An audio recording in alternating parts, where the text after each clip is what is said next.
Simple ഡിപ്പി കിച്ചണിലേക്ക് സ്വാഗതം. നമുക്കിന്ന് രണ്ട് രീതിയിൽ പഴംപൊരി ഉണ്ടാക്കാം. അതിന് വേണ്ടുന്ന സാധനങ്ങൾ: 2 നേന്ത്രപ്പഴം മുറിച്ച് വെച്ചത്, 1/2 കപ്പ് ഓട്സ്, 1 ടേബിൾ സ്പൂൺ പാൽപ്പൊടി, വാനില എസൻസ്, 3 ടീസ്പൂൺ അരിയും 2 ടീസ്പൂൺ ഉഴുന്നും കുതിർത്തി അരച്ച് വെച്ചത്, 1 വലിയ കപ്പ് ഗോതമ്പ് പൊടി, 1 നുള്ളു ഉപ്പ്, 1/2 കപ്പ് പഞ്ചസാര. പഞ്ചസാര നിങ്ങളുടെ ഇഷ്ടത്തിനനുസരിച്ച് ഇടാവുന്നതാണ്. എനിക്ക് ഇത്ര മതി. ഇനി ഇതെങ്ങനെയാണ് ഉണ്ടാക്കുക എന്ന് നോക്കാം. കുറച്ച് വെള്ളവും കൂടി വേണം.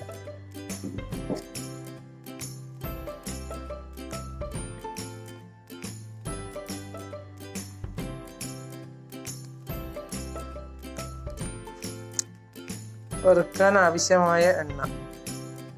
ഈ പാത്രത്തിലേക്ക് ഗോതമ്പ് പൊടി ഇടാം.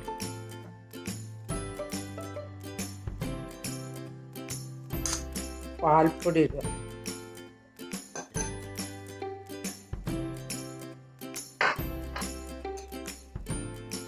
നേരത്തെ അരച്ചു വെച്ച ഉഴുന്നും അരിയും ഇതിലേക്ക് ഒഴിക്കാം. 1 നുള്ളു ഉപ്പ് ഇടുക.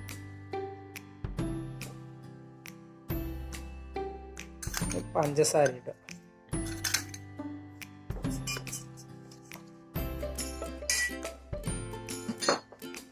കുറച്ച് വെള്ളം ഒഴിക്കുക.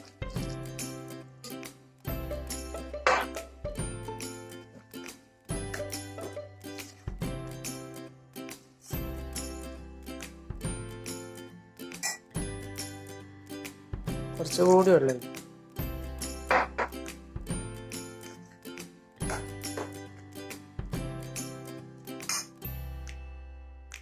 കുറച്ചും കൂടി വെള്ളം ഒഴിക്കുക. വെള്ളം നോക്കി ഒഴിച്ച് ഇളക്കിയെടുക്കാം.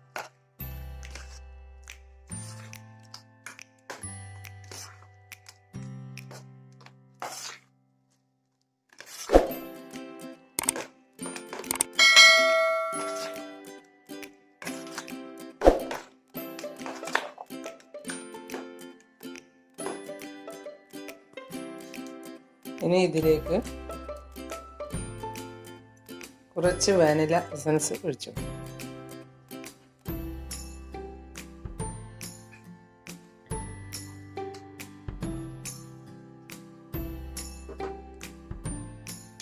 ഇളക്കാം.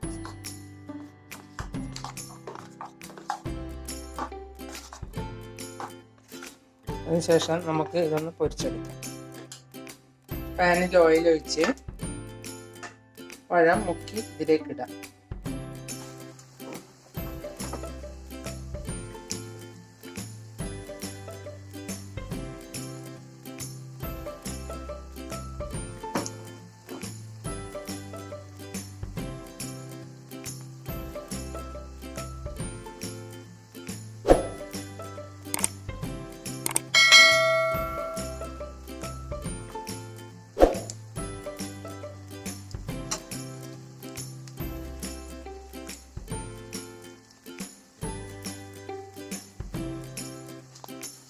ഇനി ഒന്ന് ആയി വരുമ്പോൾ നമുക്ക് മറിച്ചിടാം.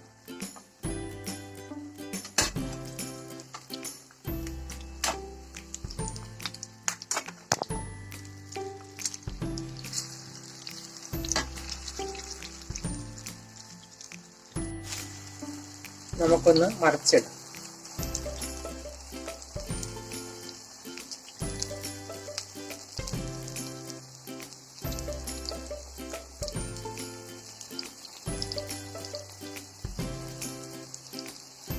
ഇതിൽ മൈദപ്പൊടി ഇട്ടിട്ടില്ലാത്തതുകൊണ്ട് നല്ല ടേസ്റ്റാണ്, ആരോഗ്യത്തിനും നല്ലതാണ്.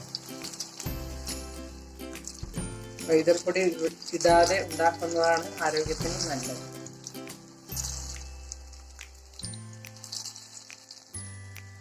ഇനി ഇത് നമുക്ക് എണ്ണയിൽ നിന്ന് എടുക്കാം.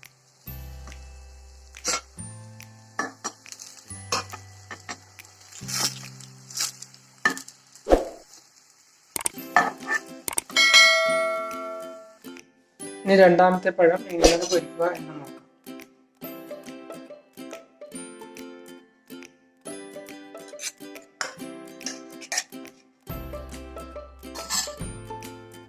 ഈ മാവിൽ മുക്കി പഴം ഇതുപോലെ മാവിൽ മുക്കി ഒന്ന് ഓട്സിൽ തിരിച്ചും മറിച്ചും ഇട്ട് എണ്ണയിലേക്ക് ഇടാവുന്നു.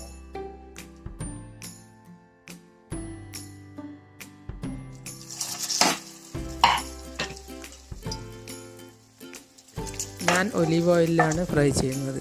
ഇത് ഡീപ്പ് ഫ്രൈയിലാണ് നല്ല സ്വാദുണ്ടായിരിക്കും. പുറം നല്ല ക്രിസ്പിയുമായിരിക്കും. എനിക്ക് ഡീപ്പ് ഫ്രൈ ഇഷ്ടമില്ലാത്തതുകൊണ്ടാണ് ഷാലോ ഫ്രൈ ചെയ്യുന്നത്.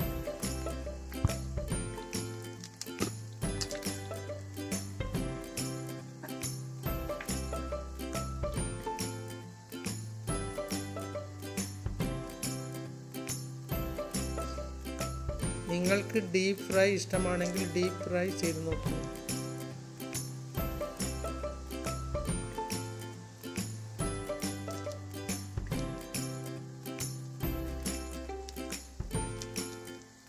ഇനി നമുക്കൊന്ന് മറിച്ചിടാം.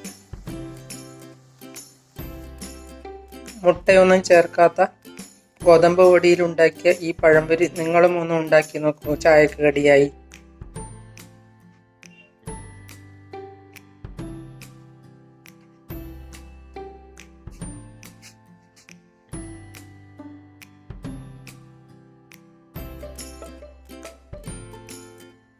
നിങ്ങൾ എൻ്റെ ചാനൽ സബ്സ്ക്രൈബ് ചെയ്തില്ലെങ്കിൽ സബ്സ്ക്രൈബ് ചെയ്യുക.